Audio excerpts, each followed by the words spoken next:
بسم اللہ الرحمن الرحیم۔ آقائے نامدار فخر دو جہاں سرور کائنات حضرت محمد صلی اللہ علیہ وآلہ وسلم کو اللہ پاک نے کب پیدا فرمایا؟ کیا حضرت محمد صلی اللہ علیہ وآلہ وسلم پوری کائنات کی تخلیق سے پہلے وجود میں تھا؟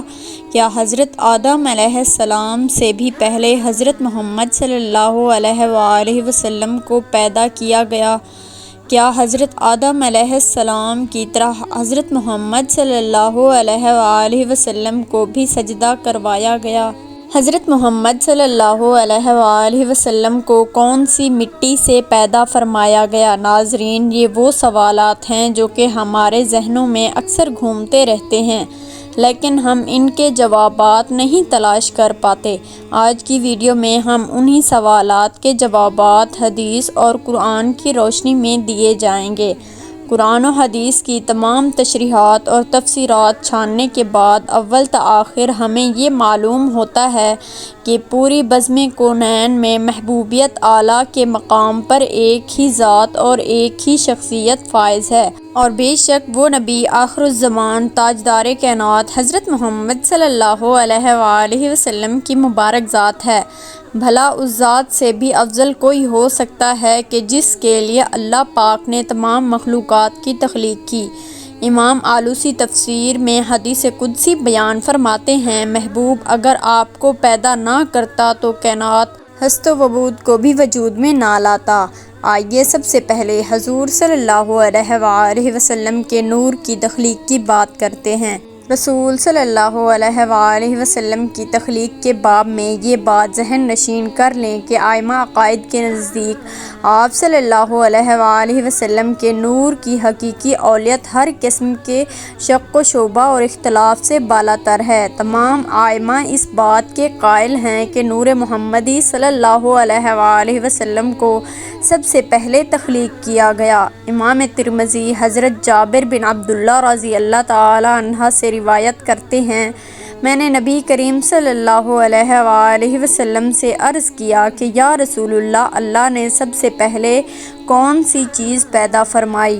حضور صلی اللہ علیہ وآلہ وسلم نے فرمایا، اے جابر، بے شک اللہ پاک نے تمام مخلوق کو پیدا کرنے سے پہلے میرا نور اپنے نور کے فیض سے پیدا فرمایا، پھر میرا انور مشیت الہی کے مطابق جہاں چاہتا سیر کرتا رہا۔ اس وقت نہ لوح تھا، نہ قلم، نہ جنت، نہ دوزخ، نہ آسمان، نہ زمین، نہ سورج، چاند، ستارے، نہ کوئی فرشتہ، نہ کوئی جن و انسان۔ پھر جب اللہ پاک نے ارادہ فرمایا کہ مخلوقات کو پیدا کرے تو اس نور کو 4 حصوں میں تقسیم کر دیا۔ نور کے پہلے حصے سے قلم کو پیدا کیا، دوسرے حصے سے لوح اور تیسرے حصے سے عرش کو، جبکہ چوتھے حصے کو پھر مزید 4 حصوں میں تقسیم کیا۔ پہلے حصے عرش اٹھانے والے فرشتے، دوسرے سے کرسی، تیسرے سے باقی تمام فرشتے، اور پھر چوتھے حصے کو مزید 4 حصوں میں تقسیم کیا۔ پہلے سے آسمان، دوسرے سے زمین، تیسرے سے جنت اور چوتھے سے دوزخ کو تخلیق فرمایا۔ ناظرین، حدیث قدسی میں اللہ پاک نے خود ہی نور محمدی سے ہر شے کو تخلیق فرمانے کی وجہ بتائی ہے۔ ارشاد باری تعالی ہے کہ اگر میں محمد کو پیدا نہ کرتا، نہ تو آدم کو پیدا کرتا اور نہ زمین آسمان کو۔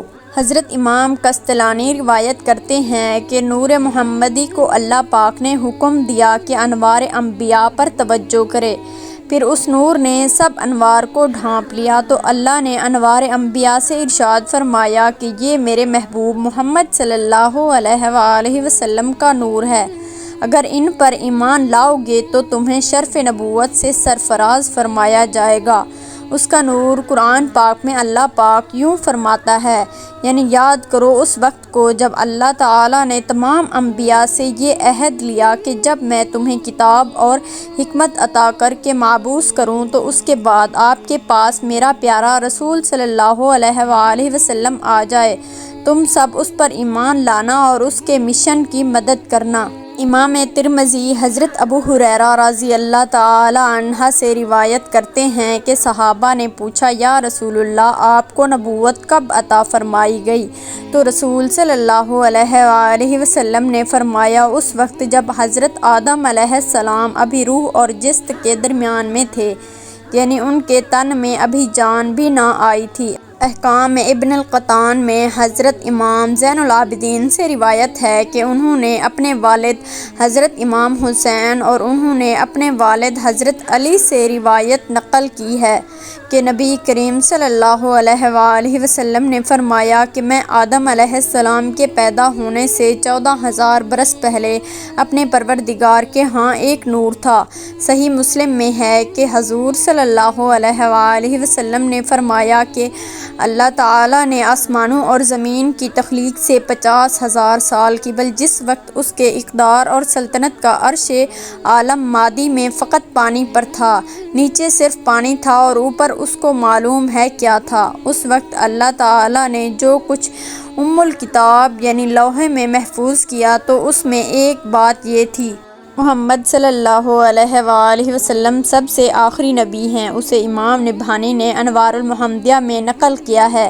واضح رہے کہ یہاں سال سے مراد ہمارے ماہ و سال نہیں، کیونکہ اس وقت تو سورج اور شب روز وجود میں نہیں آئے تھے۔ اللہ تعالیٰ ہی بہتر جانتا ہے کہ اس مدت سے حقیقت میں کتنا زمانہ مراد ہے۔ قرآن مجید میں قیامت کے ایک دن کی مدت 50,000 سال بتائی گئی ہے۔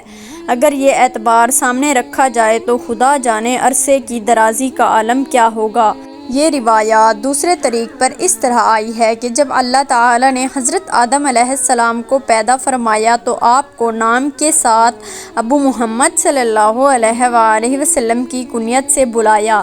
آپ نے عرض کی، باری تعالیٰ، میری یہ کنیت کیسے ہے؟ تو اللہ تعالیٰ نے فرمایا، اپنا سر اٹھاؤ۔ آپ نے اوپر دیکھا تو عرش پر نور محمدی صلی اللہ علیہ وآلہ وسلم جلوہ گر تھا۔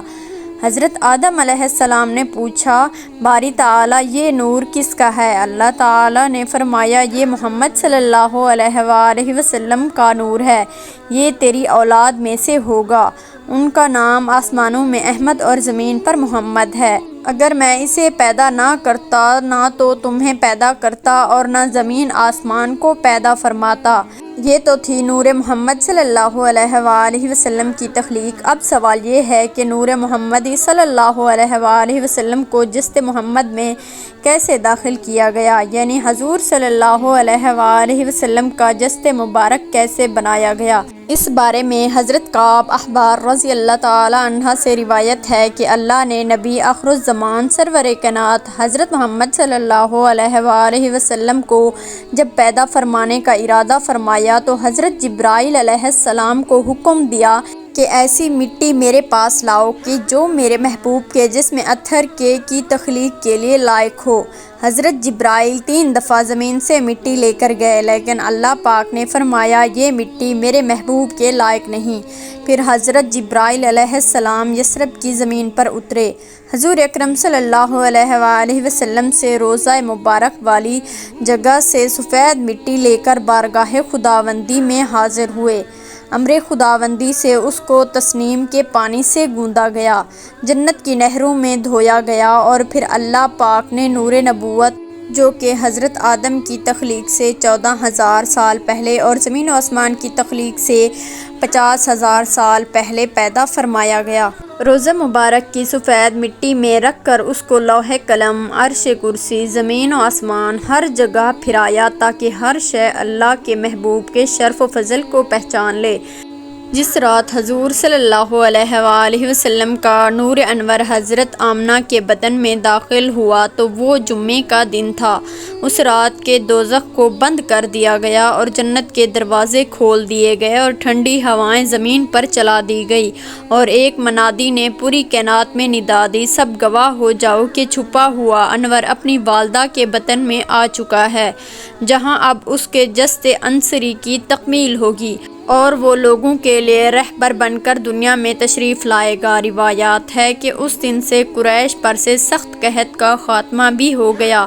ناظرین، سورج، چاند، ستارے، زمین، آسمان، یہاں تک کہ پوری کائنات نور نبوی صلی اللہ علیہ وآلہ وسلم کی عطا ہے، اور ربیع الاول اہل محبت کا مدینہ ہے۔ اللہ پاک ہمیں اس مہینے کے فیض و برکت حاصل کرنے کی توفیق عطا فرمائے۔ اللہ تعالی ہمیں توفیق عطا فرمائے کہ ہم اہل ایمان، اہل محبت، عشق بن سیکھیں، ہمارا نام تاجدار کائنات صلی اللہ علیہ وآلہ وسلم کے عاشقوں میں لکھا جائے۔ آمین۔